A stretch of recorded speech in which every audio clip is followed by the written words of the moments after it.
স্কুলের শিক্ষক স্কুলের সমস্ত শিক্ষার্থীদেরকে একটা চমৎকার এক্সপেরিমেন্ট করে দেখাচ্ছিল।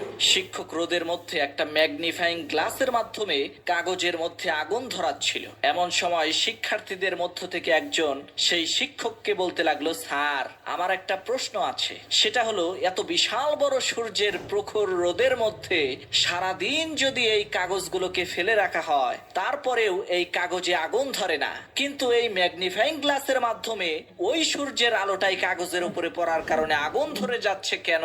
এই বিষয়টা আমি বুঝতে পারলাম না। তখন সেই শিক্ষক ওই ছাত্রকে উদ্দেশ্য করে বলতে লাগলো, বাবা, সূর্যের আলো আর তাপ যতই প্রখর হোক না কেন, সূর্য যতক্ষণ পর্যন্ত এই তাপ আর আলো দিয়ে এক জায়গায় ফোকাস না করবে, ততক্ষণ পর্যন্ত আগুন ধরাতে সে সক্ষম হবে না। ঠিক একই ভাবে তুমি যতই বুদ্ধিমান হও না কেন, যতই মেধাবী স্টুডেন্ট হও না কেন, যতক্ষণ পর্যন্ত তোমার গোলের উপরে পরিপূর্ণভাবে তুমি ফোকাস না করবা, ততক্ষণ পর্যন্ত তুমি সফল হইতে পারবা না।